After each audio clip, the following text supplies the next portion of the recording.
오늘은 우리 성탄절을 한 주 앞둔 그런 주일입니다. 여러분 성탄절 많이 기다려 주세요. 네.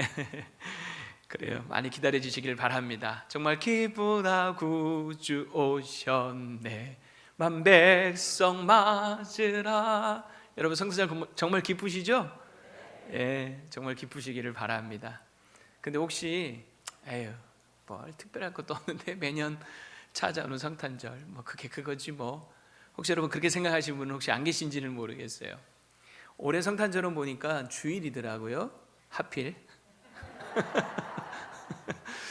아마 직장생활 하시는 분들은 이 뭐야 하면서 빨간 날 공휴일 하루 날렸다 하면서 괜히 손해보는 것 같고, 그래서 속상하신 분들도 혹시 있을지도 모르겠습니다. 근데 목사님 저는 그나마 다행이다 하는 생각이 들더라고요. 여러분 성탄절이 토요일이나 또 월요일 있으면 이게 성탄절 다음에 주일 또는 주일 다음에 또 성탄절, 어휴 이거 어쩔 뻔했나 그나마 다행이다 하는 생각이 드는데, 제가 그런 생각을 하면서 제 자신이 깜짝 놀랐습니다. 너 뭐냐 지금 너 목사가 이게 뭐 하는 생각이냐 하는 생각이 들더라고요.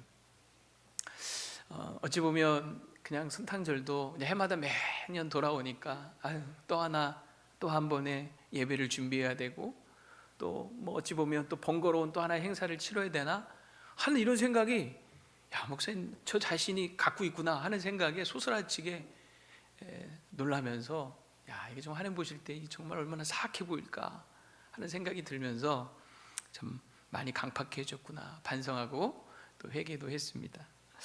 여러분 우리 성탄절은 우리 구주 예수님께서 이 땅에 태어나신 날이죠. 가끔 12월 25일이 생일인 분들 있죠. 그래서 자기는 뭐 예수님하고 생일이 막 같다고 자랑하면서 온 세상 사람들이 다 자기 생일을 이렇게 기뻐하고 막 축하해 준다고 그렇게 자랑하는 사람도 있습니다. 물론 뭐 착각은 자유니까요, 그렇죠? 근데 이제 이 12월 25일이 정말 예수님이 태어난 날이냐 할 때 사실 정확하지는 않아요. 너무 오래된 과거의 이야기고, 그리고 자료가 충분히 남아있지 않아서 12월 25일 이날이 꼭 예수님이 태어나신 날이냐 하는 것은 논란의 여지가 있습니다. 하지만 그거 가지고 우리가 굳이 뭐 싸울 필요도 없는 거죠. 왜냐하면 그날이 언제였든지 간에 예수님께서 구주로 이 땅에 태어나신 것은 분명한 역사적 사실이기 때문인 거죠. 그런데 여러분 그런 생각을 한번 해봅니다. 예수님이 태어나던 그 해, 그리고 그날 그 시간에 같이 태어난 아기는 또 없었을까요? 여러분 어떻게 한번 생각해 보세요. 정말 온 세상에 그 해, 그날, 그 시간에 태어난 아기는 예수님 딱 한 분이었을까요? 그러진 않았을 겁니다. 분명히 그 해, 그날, 그 시에 또 태어난 아기들이 있었을 거예요. 그래서 여러분 천사들이 목자들에게 오늘 본문에 보면 구주가 누구신지를 알아볼 수 있도록 하나의 표적, 사인을 하나 알려줍니다. 그게 이제 11절, 12절 내용인데요. 다시 한번 보세요. 오늘 다윗의 동네에 너희를 위하여 구주가 나셨으니 곧 그리스도 주시니라. 근데 12절에 보면 너희가 가서 강보에 쌓여 구유에 뉘어 있는 아기를 보리니 이것이 너희에게 뭐다? 표적이니라 하는 것이죠. 자, 여기 보면 천사가 힌트를 몇 가지 줬어요. 구주는 지역적으로 어디서 태어난다는 거예요? 다윗의 동네에. 다윗의 동네가 어디예요? 좋은 주일학교 나오셨네요. 다윗의 동네는 베들레헴이죠. 베들레헴. 그래서 베들레헴이라는 동네로 일단 한정을 줬어요.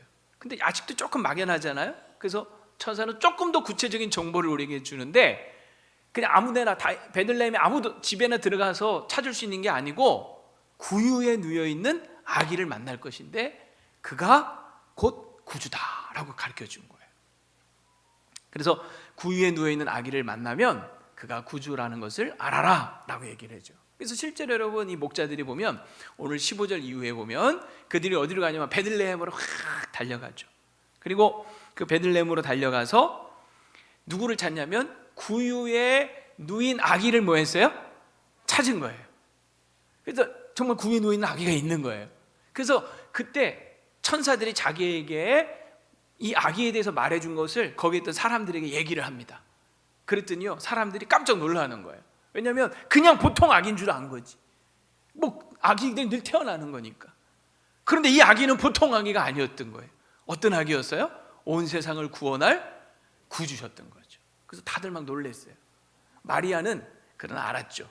이미 성령으로 자기가 잉태된 것도 알았고, 천사가 너가 잉태한 아기는 온 세상을 구원할 구주다 하는 걸 알려줬기 때문에 이제 마리아는 그걸 마음에 생각을 했던 겁니다. 자, 그러니까 여러분, 이 구유에 누인 아기라고 하는 이것은요, 그 아기가 이 땅에 오신 구주라는 것을 알려주는 하나의 굉장히 중요한 표적이 됐던 거예요. 근데 여기에는 또 몇 가지 중요한 상징적인 의미가 있습니다. 구유에 누인 아기가 오늘 우리에게 깨닫게 해주는 몇 가지 의미. 첫째는 뭐냐면, 이 예수님이 세상 죄를 지고 가는 하나님의 어린 양이다 하는 그런 표적이에요. 여러분, 당시 목자들은 양이 새끼를 낳잖아요. 그러면 그 새끼를 강보, 포대기라고 하죠. 헝겊에 싸가지고 구유에다가 이렇게 뉘어놨답니다. 왜냐하면 그냥 그 아기를 그 새끼 양을 바닥에 놓으면 다른 양들이 와서 그냥 짓밟을 수도 있고, 심지어는 이 어미 양이 눌러버릴 수도 있는 거예요. 그래서 이 목자들은 새끼 양을 받으면 그걸 강보에 싸서 구유에다 뉘었다는 거예요. 자, 그러니까 천사들이 지금 누구에게 이 예수 탄생 사실을 알렸냐면 목자들인 거죠. 그러니까 목자들에게 뭐라고 얘기했냐면, 구유에 쌓인 아기를 볼 것이니 할 때, 이 목자들이라면 누구라도 다 같이 생각되어지는, 연상되는 게 있어요. 그게 뭐냐면, 구유에 누이는 것은 뭐다? 어린 양인데, 새끼 양인데, 이 생각을 누구나 자동적으로 다 하게 돼 있는 거예요. 그런데 천사는 뭐라고 얘기하냐면, 그 구유에 누인 아기가 구주다 라고 가르쳐 줬더라 하는 거죠. 자, 여러분, 이게 이제 이 구유에 누인 이 아기가 어린 양과 연결되는 이걸 보면서 조금 그래도 교회 밥 좀 드신 분들은 이게 무슨 의미인지 딱 이렇게 연상이 될 겁니다. 이게 무슨 의미죠? 교회 밥 좀 더 드셔야 되나요? 딱 연상되는 게 뭐냐면, 세례 요한이 요한복음 1장 29절에 예수님을 가리켜서 뭐라 그랬어요? 보라, 세상 죄를 지고 가는 하나님의 어린 양이다 라고 얘기했어요. 그러니까 구유에 쌓인 아기 이코르, 목자들은 어린 양인데 이코르 요한의 말씀, 세상 죄를 지고 하나님의 어린 양, 연결이 되는 거죠. 근데 여러분, 34절 이어지는 또 말씀에 보면 요한이 그 예수님을 가리켜서 또 뭐라고 증언을 하냐면, 그가 하나님의 아들이다 라고 연결을 시켜요. 증언을 해요. 그러니까 하나님의 아들이 하나님의 어린 양으로 이 땅에 오셨다라는 거죠. 여러분, 이 구약 시대에 보면 이 어린 양은 죄인이 죄 사함을 받기 위해서 희생 제물을 드릴 때 가장 대표적으로 많이 드렸던 제물 중에 하나예요. 물론 소도 드리고 뭐 염소도 드렸지만 가장 대표적인 게 이 어린 양이었어요. 흠없고 순결한 어린 양을 가져다가 제사로 드리는 거죠.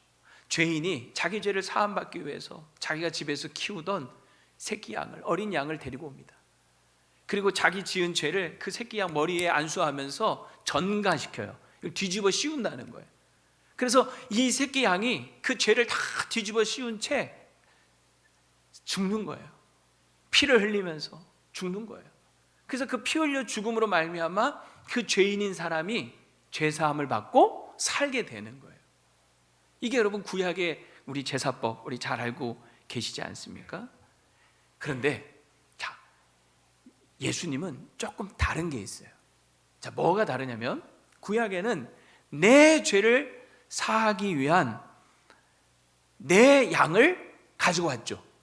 그러니까 내 죄 하나 사하기 위해서 내가 키우던 양을 가져온 거야. 근데 예수님은 어떤 분이시라고요? 내 죄만이 아니라 세상 죄를 다 져요. 세상 죄.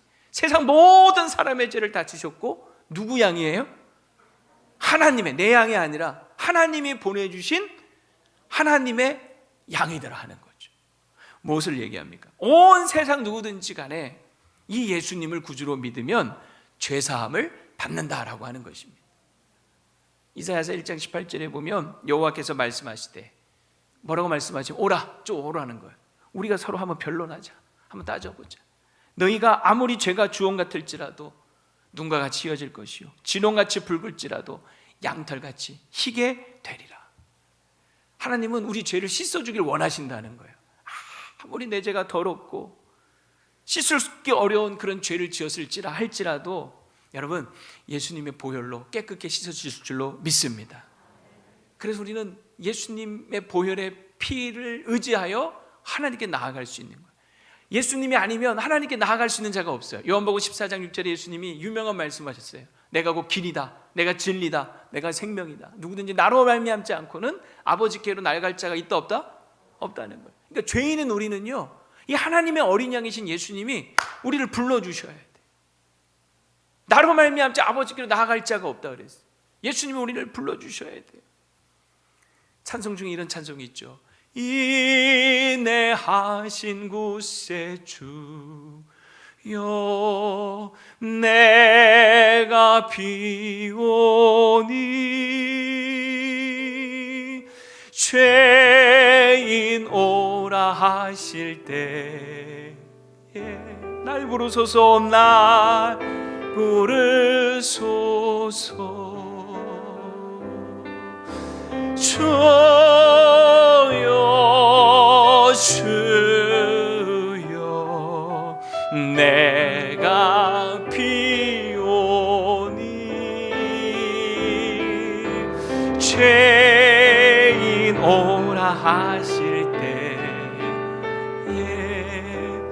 날 부르소서. 죄인 오라 하실 때 하나님 저도 불러주세요. 주님 우리 부르시지 않으면 주님께 나아갈 수가 없어요. 아버지께 나아갈 수가 없어요. 여러분, 우리 예수님은 이 땅에 오셔서 우리 힘으로는 도저히 해결할 수 없는 죄의 문제, 죄로 말미암은 죽음의 문제, 죽음 이후의 심판의 문제, 그 심판으로 인한 멸망과 저주와 지옥으로부터 우리를 구원해 주신 하나님의 어린 양인 줄로 믿습니다. 정말 만복 근원 예수시여 위로하소서. 우리 주와 같으시니요, 우리 주와 같으시 어디 있을까? 어디? 우리 다 함께 주여 주여 주여 주여 내가 비오니 죄인 오라 하실 때에 죄인 오라 하실 때에 날 부르소서. 아멘. 정말 우리 주와 같으신 이가 없는 거예요. 세상에 우리를 구원할 만한 다른 이름을 주시니 적이 없습니다. 오직 예수 그리스도, 그만 우리의 구원이 되시는 거죠. 그런데 그 구주가 나셨다는 이 사실, 얼마나 기쁜 소식이냐는. 근데 이 소식이 온 백성에게 미칠 기쁨의 좋은 소식이라. 나만 알고 있을 게 아니라 예수님이 온 인류를 대신하여 십자가에 죽기 위하여 오신 분 아닙니까? 세상 죄를 지고 가는 하나님의 어린 양. 그래서 온 백성에게 미쳐야 돼, 이 복음이, 이 사실이. 여러분, 이 사실을 전하는 일에 힘쓰기를 여러분 바랍니다. 요즘 우리 수요전도대하고 토요전도대가 성탄의 기쁨을 전하기 위해서 이 노방전도를 하면서 거리 찬양을 하기 시작을 했어요. 한번 여러분 영상 잠깐 한번 보실까요?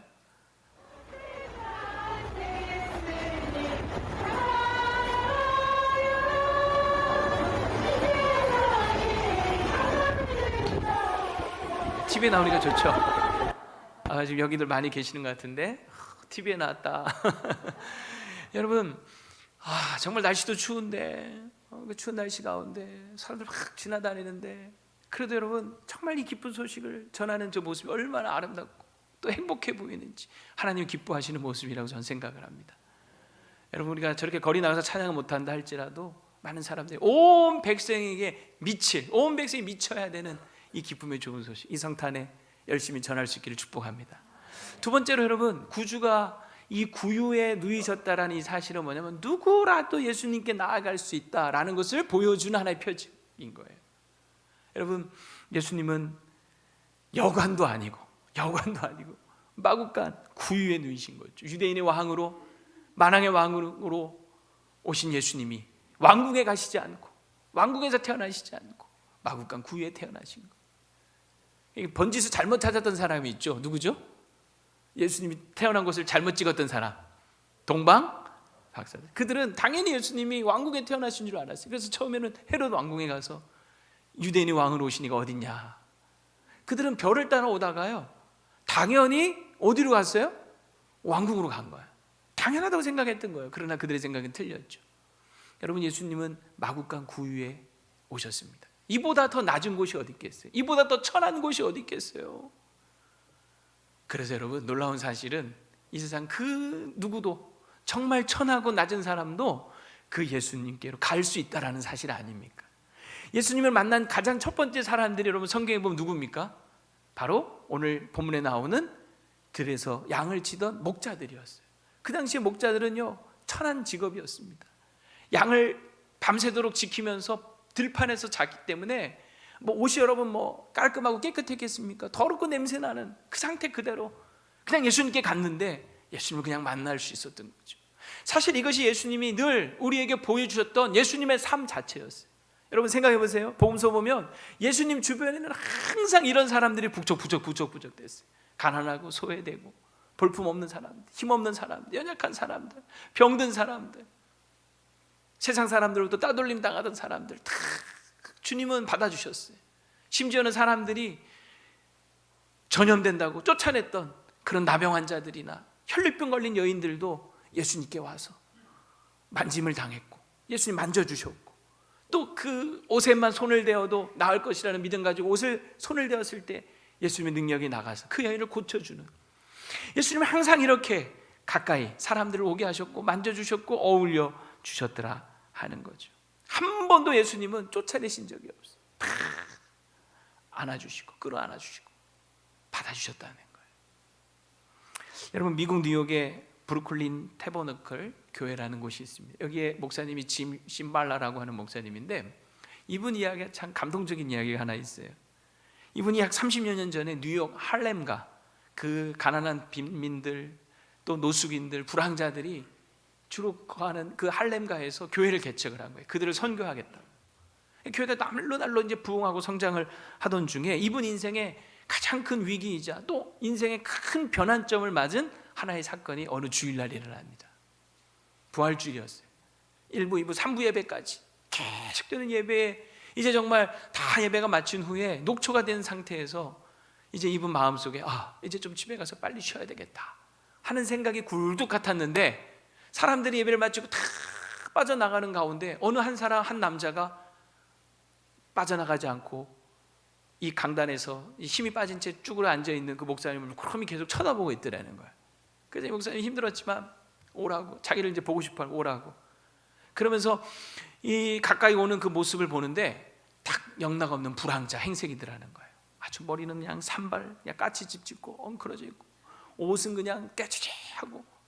그래서 이분 생각에 불황자구나, 교회에서 이런 경우에 얼마 주기로 되어 있었지 하면서 주머니를 뒤적뒤적 하면서 빨리 돈 주고 보내야 되겠다 이런 생각을 하고 있었는데, 이 사람이 점점 다가오는데요, 갑자기 코에 그냥 악취가 그냥 콱 코를 찌르더라는 거예요.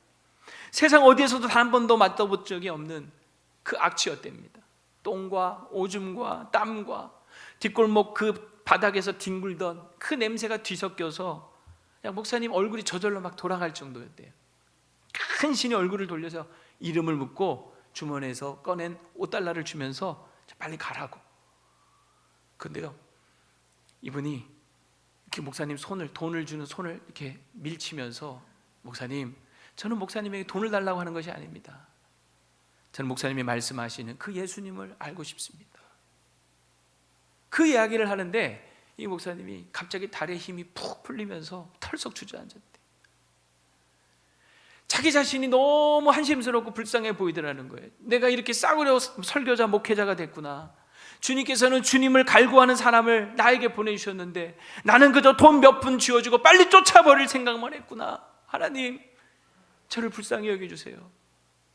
그런 생각이 들면서 자기 앞에 서 있는 불황자가 불쌍한 것이 아니라 자기 자신이 그렇게 불쌍해 보이더라고요. 그래서 울기 시작을 합니다. 그래서 이 불황자는 이 목사님이 자기를 보고 불쌍해서 우는 줄 알고 덥석가서 끌어안아 버린 거예요. 그리고 자기도 막 목사님 오니까 같이 막 울기 시작을 합니다. 그 막 더러운 냄새, 똥 냄새, 온갖 오줌 냄새가 막 그냥 끌어안고 막 우는데 막 진동을 하고 막 역겹지 않았겠어요? 근데 그때 이 하나님께서 이분에게 이런 말씀을 주시더라는 거예요. 너 지금 이 냄새 이해하니? 네가 이 냄새를 사랑하지 않는다면 나는 너를 다시는 사용하지 않을 것이다. 왜냐하면 온 세상이 이런 종류의 냄새를 나에게 풍기기 때문이다. 코를 찌르는 더러운 모든 인류의 악취로 인해 내가 내 독생자를 죽게 하였다. 그래서 내 이름으로 이런 사람을 사랑하지 않는다면 나는 너를 사용하지 않을 것이다. 그런 하나님의 감동적인 음성이 마음속에 울리면서 놀라운 일이 벌어진 거예요. 조금 전까지만 해도 정말 역겨울 정도로 코를 찌르던 그 악취가 향기로운 냄새로 바뀌더라는 거예요. 나중에 이 목사님이 그 사람을 옷을 갈아입히고 깨끗이 씻기고 또 훈련을 시켜서 그 교회 직원으로 채용을 하고 그의 겨울 성탄절에는 함께 집에 초대를 해서 성탄절 같이 보냈다는 그런 스토리입니다. 사실 저는 이 이야기가요 이해가 되는 게, 제가 육군훈련소 연무대 군인교회를 담임할 때 훈련병 예배를 드리면요, 그때 한 2,000석 모일 수 있는 예배당이었거든요. 애들이 2,000명만 오는 게 아니에요. 보통 뭐 3,000명, 4,000명까지 와요. 그럼 막 복도에 이런 데 막 왔는데 그나마 겨울에는 좀 괜찮아요.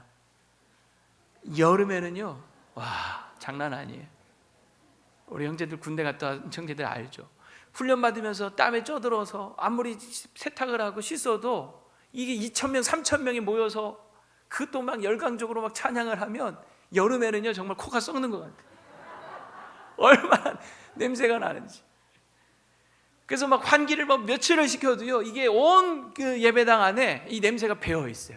그래서 처음 이게 이제 이 교회, 우리 연무대 군인교회 오는 민간인들은 들어오면서 이제 다 코를 막아. 무슨 냄새야. 저도 처음에 그 교회 갔을 때 막 견디기 힘들더라고요. 막 코 썩는 줄 알았어요. 저. 근데 어느 순간부터 그 냄새가 향기롭게 느껴지더라고요. 때로는 정말 사역을 하다가 막 지치고 힘들 때 일부러 평일날 아무도 없는 그 빈 예배당에 찾아가요. 그래서 그 냄새를 맡는 거야.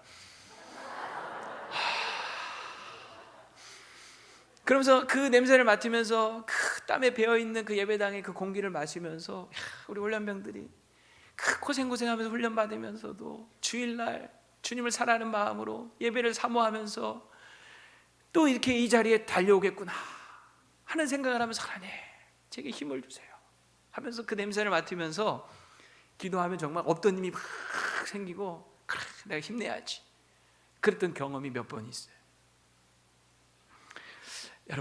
여러분들이 어떤 냄새를 풍기든지 간에 하나님은 그 냄새도 사랑하십니다. 코 막으면서 아우 더러워 냄새 난다 야 가라 그러지 않으신다는 거예요. 가끔 여러분 전도를 하다 보면 이런 분들이 꼭 있어요. 저는요 죄가 너무 많아서 저는 교회 못 가요. 저는 아직 술 담배 끊지를 못해서 나중에 갈게요. 근데요 괜찮습니다. 꼭 알려주세요. 괜찮다고.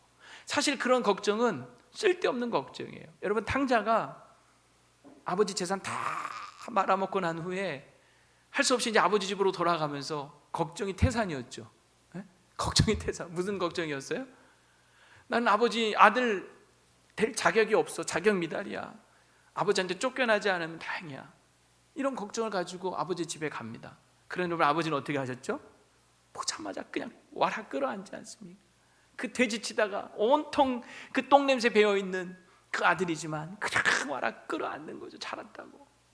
죽은 내 아들이 살아왔다고. 그러니까 여러분 하나님이 나 같은 이 더러운 놈을 냄새나는 나를 받아주실까? 나도 하나님 앞에 나가서 하나님 자격 아들 될 자격이 있을까? 여러분, 그거는요, 한번 따라합시다. 쉴 데 없는 걱정이다. 무슨 걱정이다? 쉴 데 없는 걱정이에요. 정말 쉴 데 없는 걱정이에요.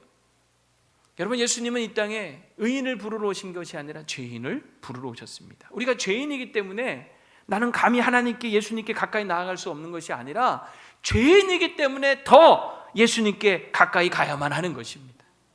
건강한 사람에게는 의사가 쓸데없고 병든 자에게라야 의사가 필요하듯이 죄인이기 때문에 우리에게는 예수님이 꼭 필요한 것이죠. 예수님은요, 그 더러운 모습이라도 주님께 나오는 걸 기뻐하세요. 하나님이 정말 기뻐하시는 사람은 죄인이 회개하며 돌아오는 거예요. 그래서 오늘 이 성탄에도요, 천사가 노래하잖아요. 하늘엔 영광이지만 땅에서는 기뻐하심을 입은 자들 중에 뭐다? 평화다. 그 기뻐하심을 입은 자들이 누구냐? 바로 죄인이 주님께 돌이키면서 나오는 거, 그걸 주님은 기뻐하시는 거예요. 그런 자들에게 이 하늘의 평화가 임할 줄로 믿습니다. 어제 제가 설교 준비하고 여기 앉아서 기도하는데 이 찬양이 막 생각이 나더라고요. 보혈을 지나 아버지 품으로, 보혈을 지나 하나님 품으로, 보혈을 지나 아버지 품으로 한 걸음씩 나가네. 존귀한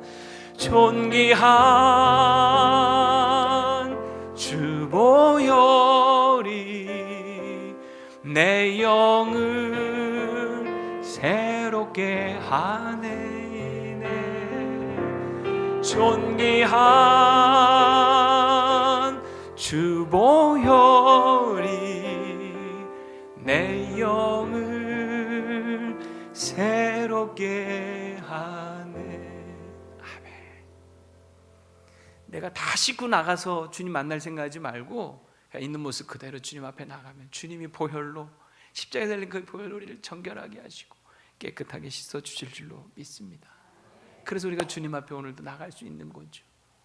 세 번째는 이 구유에 누이신 아기가 어떤 우리에게 의미가 있느냐, 무엇을 보여주는 표적이냐면 우리를 누구보다도 잘 이해하시는 구주가 되신다 하는 표적이에요. 여러분, 예수님은 하나님이시지만 아기로 태어나서 우리랑 똑같은 인간으로 사셨어요. 무슨 말이냐? 예수님도 우리랑 다를 게 하나도 없었다는 거예요. 여러분, 예수님은 안 먹어도 배 안 고프셨을까요? 예수님은 밤에 안 주무셔도 안 피곤하셨을까요? 예수님은 맞아도 안 아프셨을까요? 아닙니다. 예수님도요, 때가 되면 배에서 꼬르륵 소리 나는, 꼬르륵 배고프셨어요. 예수님도 밤에 하루 종일 일하시다가 사역하시다가 밤에는 피곤하셔서 주무셔야만 했어요. 예수님이 십자가에서 채찍에 맞으실 때, 살점이 뜯겨 나가실 때 비명을 지르셨어요. 못 박히실 때 예수님은 엘리 엘리 라마 사박다니, 나의 하나님 나의 하나님 어찌 나를 버리시나이까, 그 육체의 고통을 온몸으로 다 받아내셨어요. 예수님도 우상 똑같이 아프시고 우리가 이 땅을 살면서 겪어야 될 모든 고초와 고난, 눈물과 한숨과 또 인간적인 배신과 절망, 수치와 멸시 다 받으신 분이에요. 그래서 누구보다도 우리를 잘 이해하시고 우리의 아픔을 공감해 주실 수 있는 우리의 진정한 위로자여 친구가 되시는 겁니다. 어떤 집에 하루는 밤에 강도가 들었대요. 강도가 주인에게 위협하면서 손들어! 그러자 주인이 손을 드는데 왼손만 들었답니다. 그러자 강도가 오른손도 들어! 그러자 주인이 제가 오른손에 신경통이 있어서 들 수가 없습니다. 그래서 갑자기 강도가 말투가 바뀌더니 나도 손에 신경통이 있는데 당신은 몇 년이나 됐어? 예, 한 10년쯤 됐습니다. 아이고, 고생 많았겠네. 나도 한 10년 정도 됐는데 사실 내가 이 강도질을 하는 이유도 이놈의 신경통 때문에 일을 할 수가 없어서지. 그래서 또 주인이 아이고 그러시군요. 그동안 정말 고생 많으셨겠어요. 궁금해서 그러는데 혹시 신경통에 뭐 좋은 거 없어요? 그래서 강도가 에휴, 신경통에는 특효약이 없어요. 그래서 또 이 주인이 그렇군요. 우리 여기 앉아서 차나 한잔 하면서 얘기 좀 합시다. 그래서 강도가 그럴까요? 그러면서 여러분 졸지에 부인은 차를 내오고 둘이 이제 앉아서 차 마시면서 이런저런 걱정하면서 서로 그래서 헤어질 때는 우리 건강하자고 그러고서 헤어졌다는 거예요. 여러분, 이 오헬리라고 하는 작가가 쓴 강도와 신경통이라는 단편 소설의 이야기입니다. 물론 소설이지만 실제로 우리가 인생 살다 보면 정말 누가 내 아픔을 안다라고 하면 금방 친해지잖아요. 자식 때문에 속 썩는 분들은 자식끼리 자식 때문에 속 썩는 분하고 얘기가 되면 금방 뭐 그냥 내 문제가 네 문제고 네 문제가 내 문제 같고 금방 그냥 확 친해지잖아요. 여러분, 예수님은 바로 우리의 인생의 그런 분이시라는 거죠. 어떤 분이 자기가 교회 다니면서 예수님 믿게 된 계기를 이렇게 얘기하더라고요. 너무 가난한 세월이 있었대요. 너무 먹고 사는 게 힘들어서 정말 때로는 죽고 싶었대요. 그래도 죽을 수는 없고 내가 종교의 신앙심에 좀 도움을 얻어야 되겠다 하고 절에를 갔대요. 근데 절에 가서 가만히 앉아서 이 불상을 쳐다보고 있는데 이런 생각이 들더래요. 그 부처님 얼굴이 너무 통통하고 이게 몸집도 퉁퉁하니 아이고, 저분이 내 이 배고픈 사정을 아실까? 약간 실망하는 마음이 들더래요. 그래서 에이, 안 되겠다고 나와가지고 교회를 갔대요. 근데 교회에 갔더니 그 십자가에 매달려 계시는 예수님 그림을 본 거야. 근데 십자가에 계신 예수님은 거의 벌거벗겨진 채 바짝 마른 모습으로 이렇게 십자가에 매달리는 모습을 보는데, 야, 저분이라면 내 이 아픈 사정, 이 배고픈 사정 이해하고도 남겠다. 나 여기 다녀야 되겠다 하고 예수를 믿게 됐다는 거예요. 여러분, 정말 그렇습니다. 우리에게 있는 이 대제사장 예수 그리스도는 우리의 연약함을 동정하지 못하실 리가 아니요, 모든 일에 우리와 똑같이 시험을 받은 이로되 우리와 똑같이 이 땅을 당하며 사는 모든 시험과 고통과 아픔과 눈물과 한숨 모든 걸 다 받으신 분.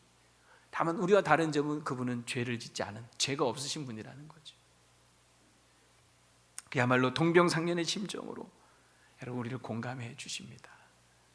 외롭게 사느니 그 누군가 마음 아파 헤매는 그대로다. 십자가 형틀에 너 위해 상하신 하나님 독생자 왜 잊었나. 오직 주 예수님 널 돌보신다. 오직 주 예수님 널 사랑해. 손잡아 내 길 인도하시는 사랑의 주 예수 오 하나님. 때로는 정말 외롭게 눈물 흘리며 홀로 밤잠을 이루지 못할 때 여러분 이 찬양 불러보세요. 왜 우리 구주가 계시다는 사실을 잊으십니까? 왜 잊었나? 잊지 마세요. 그분은 여러분의 손을 잡아주시는 우리의 진정한 구원자, 위로자, 친구가 되실 줄로 믿습니다. 그래서 히브리서 4장 16절에 이어지는 말씀은 그러므로 우리가 긍휼하심을 받고 때를 따라 돕는 은혜를 얻기 위하여 은혜의 보좌 앞으로 담대히 나아가느니라. 담대히 나아가서 때를 따라 돕는 은혜 얻으시기를 축복합니다. 이제 말씀을 정리합니다. 여러분, 예수님은 다윗의 동네 베들레헴에서 태어나셨어요. 이것은 당시에 가이사 아구스도, 로마 황제, 천하를 호령하던 아구스도가 호정령을 내려서 모든 사람은 다 고향에 가서 호적을 하라. 그래서 요셉과 마리아가, 이 배부른 마리아가 호적하러 베들레헴에 갔다가 거기서 해산을 한 거죠. 그러나 여러분, 우리가 알아야 될 것은 뭐냐면 이 베들레헴에서 예수님이 태어나실 것은 무려 700여 년 전인 BC 700여 년 전에 미가 선지자가 이미 예언했던 것이 이루어진 거예요. 미가 5장 2절에 보면 베들레헴 에브라다야 너는 유다 족속 중에 작을지라도 이스라엘을 다스릴 자가 내게서 내게로 나올 것이라. 그의 근본은 상고에 영원에 있느니라. 그러니까 뭐냐면 가이사 아구스도가 호정령을 내리고 막 자기가 천하를 호령한 줄 알았지만 실제로는 이 가이사 아구스돈, 이 하나님의 예언의 말씀, 700년 전에 했던 그 말씀을 이루어지게 하기 위한 하나의 뭐에 불과했던 거예요? 도구에 불과했던 거죠. 사실 하나님은 이미 우리를 구원하시기 위해요. 독생자 예수님 메시아를 이 땅에 보낼 계획을 다 갖고 계셨던 거예요. 때가 되어 하나님은 그의 아들을 이 땅에 보내신 거죠. 그의 아들 예수님은 하나님 아버지의 말씀에 순종하여 이 땅에 오신 겁니다. 그래서 여러분, 정확하게는요, 세상 죄를 지고 가는 하나님의 어린 양이심을 알려주기 위해서 예수님이 구유에 누이신 것도 맞지만, 더 정확한 것은 예수님이 구유에 누우신 거예요.